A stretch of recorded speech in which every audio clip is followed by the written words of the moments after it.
Master minds commerce చదవాలనుకునే 10th inter విద్యార్థుల తొలి ఎంపిక.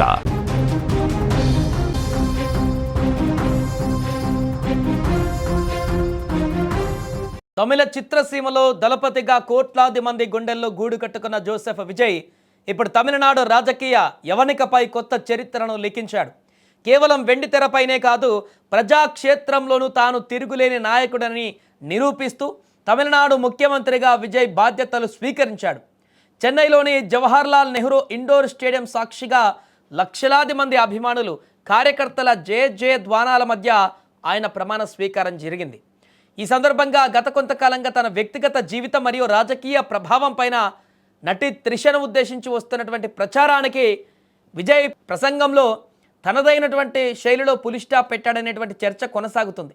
గవర్నర్ ఆర్లేకర్ సమక్షంలో ప్రమాణ స్వీకారం పూర్తి చేసిన వెంటనే విజయ్ నేరుగా పాలనపైన తన ముద్ర వేస్తూ 3 కీలక ఫైళ్లపైన సంతకాలు చేశారు. అనంతరం వేదికపై నుంచి ప్రజలను ఉద్దేశించి ప్రసంగిస్తూ అత్యంత పదునైన వ్యాఖ్యలు చేశాడు. గత కొన్ని నెలలుగా సోషల్ మీడియాలోనూ రాజకీయ వర్గాలలోనూ ఒక చర్చ బలంగా నడిచింది. విజయ్ అధికారంలోకి వస్తే పార్టీలోనూ ప్రభుత్వంలోనూ నటి త్రిష హవా నడుస్తుందని, ఆమె కనుసన్నల్లోనే నిర్ణయాలు తీసుకుంటారని, అలాగే ఉంటాయంటూ కూడా విమర్శలు కూడా ప్రచారం చేశారు. ఇక ఈ రూమర్స్లకు తన తొలి ప్రసంగంతోనే విజయ్ గట్టి కౌంటర్ ఇచ్చాడు. నాకు విజయ్ తెలుసు, మనం ఏం చెబితే అది నడుస్తుంది అని ఎవరైనా అనుకుంటే పొరపాటే.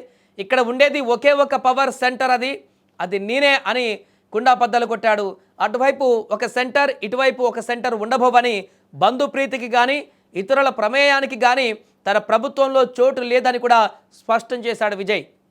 సో ఈ వ్యాఖ్యలు నేరుగా త్రిష ప్రస్తావన తీసుకురాకపోయినప్పటికీ కూడా ఆమె చుట్టూ అల్లినటువంటి కథనాలకు పరోక్షంగా చెక్ పెట్టినట్లుగా అయింది.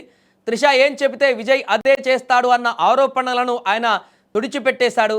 తన ప్రభుత్వం జవాబుదారీతనంతో, పారదర్శకతతో పనిచేస్తుందని, ప్రజల ముందే అన్ని విషయాలను ఉంచుతానని హామీ ఇచ్చాడు.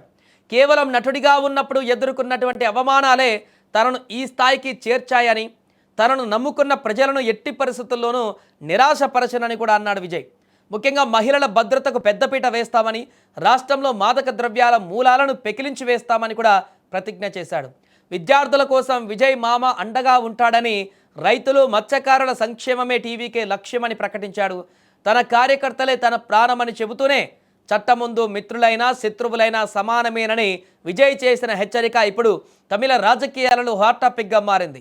ఏదేమైనా కూడా గత కొద్ది రోజుల్లో నుంచి త్రిషాకు సంబంధించి వస్తున్నటువంటి వార్తల నేపథ్యంలో విజయ్ ఇచ్చినటువంటి ప్రసంగంలోని ఈ స్టేట్మెంట్ ద్వారా తాను ఎవరిని కూడా రాజకీయాల్లోకి ఇంటర్ఫేర్ కానివ్వను, వ్యక్తిగతంగా తనకు పరిచయం ఉన్నటువంటి వ్యక్తులను కానీ ఇతరతర కానీ తాను ఏదైనా కూడా ప్రజాభీష్టానం మేరకే నడుచుకుంటాను తప్ప మిగతా శక్తిని మాత్రము ఉండనివ్వరు అనేటువంటి విధంగానే తన కంక్లూజన్ ఇచ్చినట్టుగా కనపడుతుంది.